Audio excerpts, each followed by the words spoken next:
5, 4, 3, 2, 1. I'm John Miglosh from the Wisconsin DMA and the International Society for Strategic Marketing. Well, big news. I didn't know about this at all.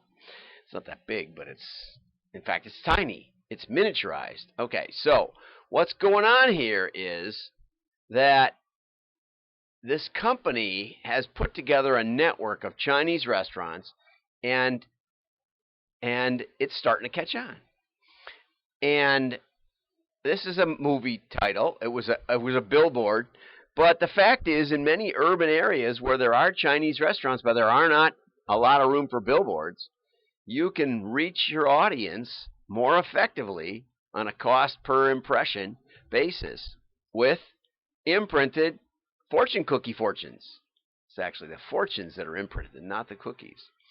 Now, this brought back memories to the mid-'80s when I actually put imprintable fortune cookie fortunes into a catalog in the ad specialty industry, and unfortunately one of the buyers said, "We'd like to buy these, but we don't know what to put on the fortunes." And so I volunteered to write fortune cookie fortunes related to their company. We couldn't do billboards in those days. We didn't have a clue.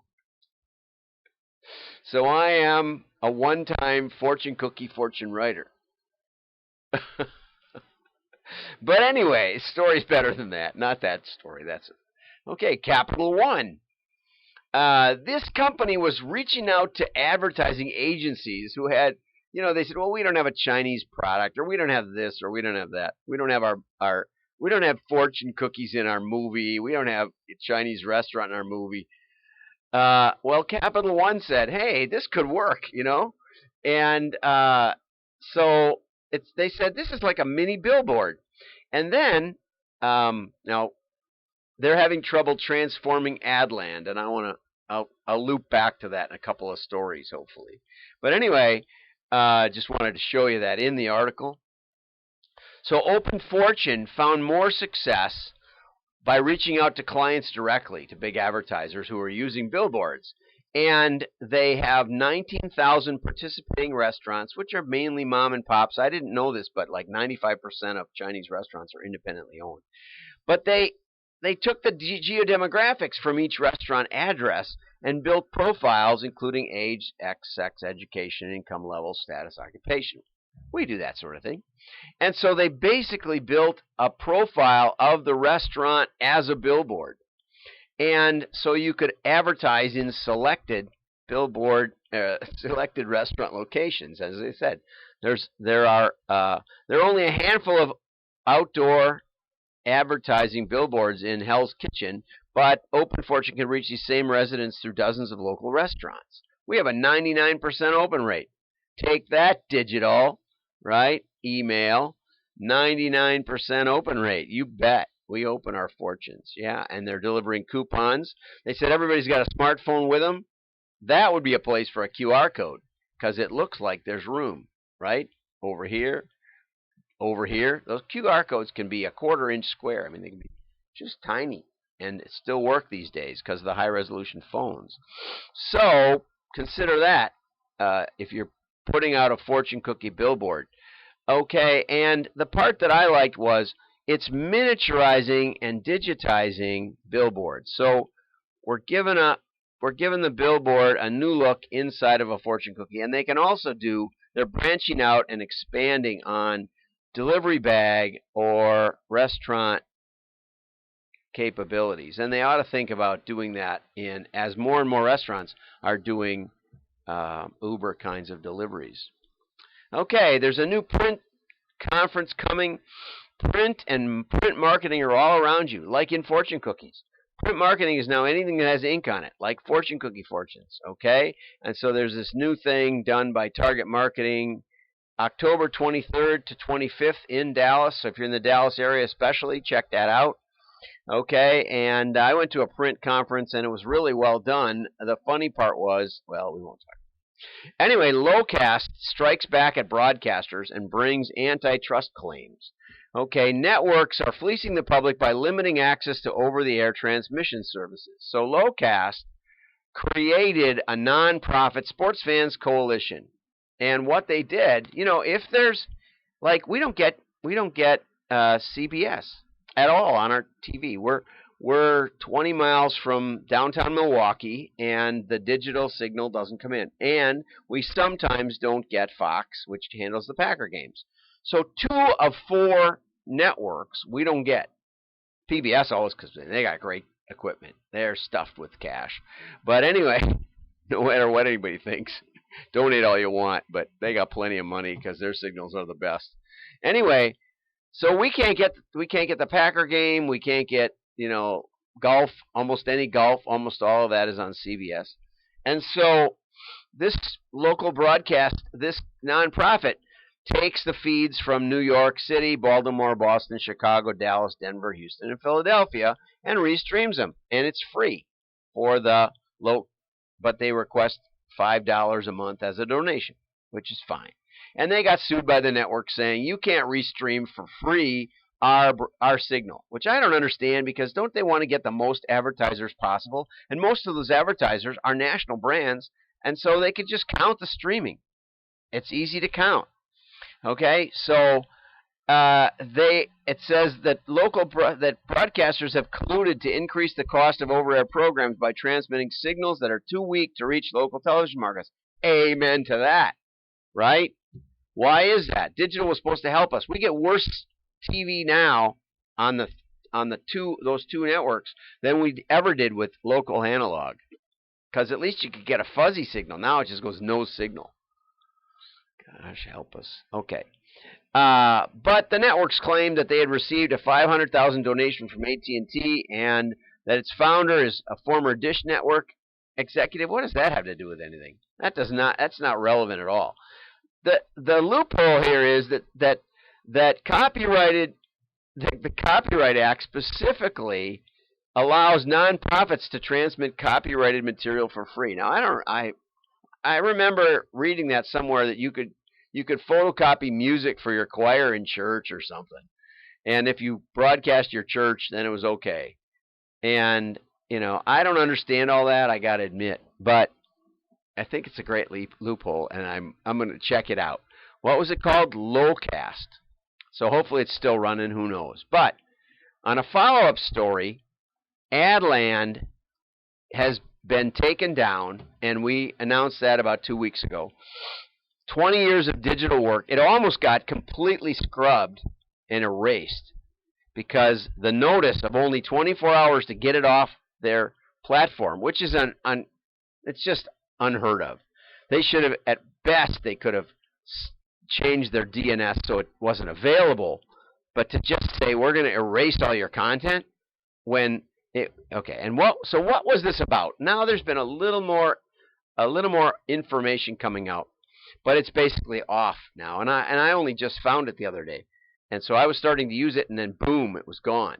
So DMCA, the Digital Millennial Copyright Act, which was passed in 1998, ignored the internet because it didn't think it mattered, and was mainly intended to keep you from copying your VHS tapes. Okay, DVDs were a little harder to copy. Now they're not, but it was against technology to circumvent. Now, of course, you buy a laptop and the hard drive is, or the well, they don't put them on laptops anymore, but it was like you could buy a DVD drive and it wasn't good in the United States, or a DVD wasn't good. You could buy a DVD on eBay and it wouldn't play on your DVD because it was from some other country or something. I never understood it. But anyway, and here's Adland, and she makes the point later that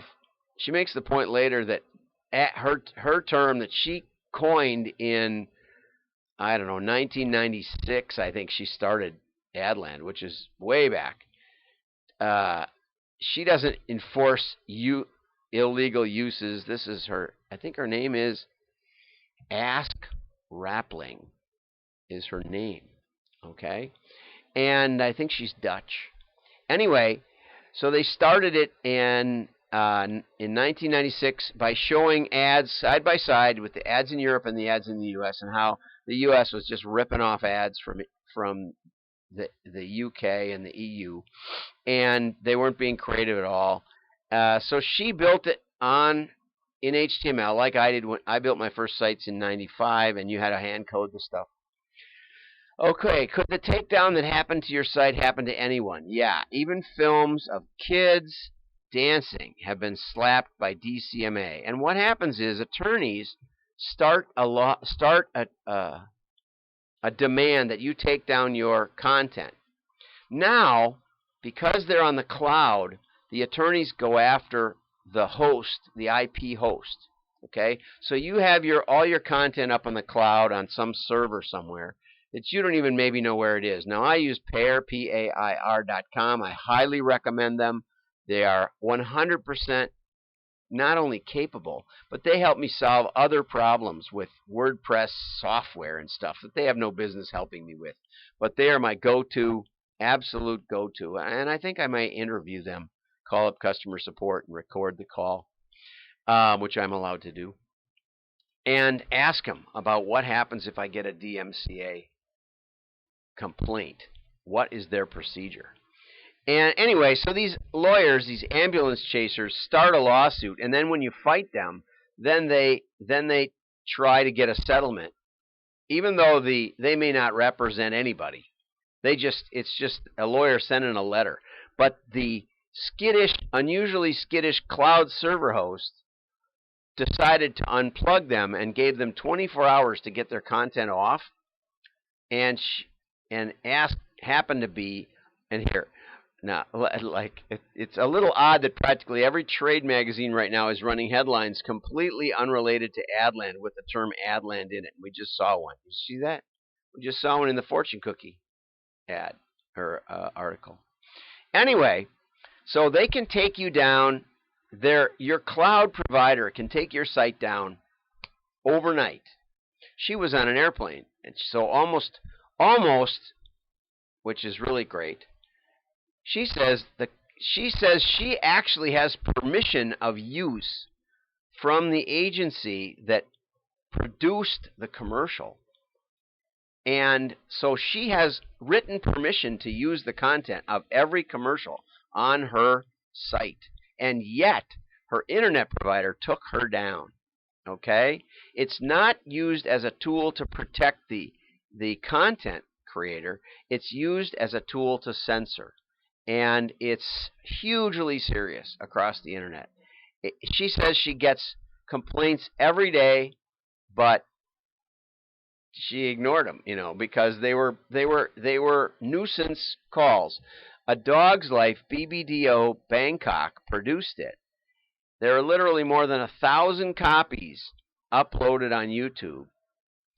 It's on Adforum. It's literally everywhere. But I'm the one that gets the DCMA. And yes, this is quite odd.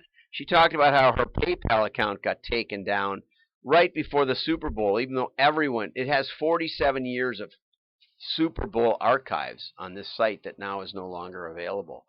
Never mind. Anyway, this was from an ad that was 17 years ago. It's just a phishing thing. She would have ignored it, but her internet host took her down.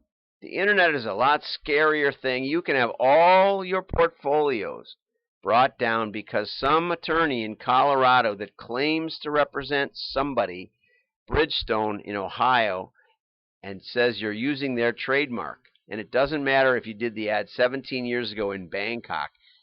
It won you the very first ad of your career. Okay? And so, anyway, just thought I'd help you sleep at night. Check out your internet provider. Make sure that they know who you are. Make sure you'd be better off with a small one that gives you some notice than you are with the biggest one in the world that will take you down in seconds. Something to think about. I'm John Miglosh.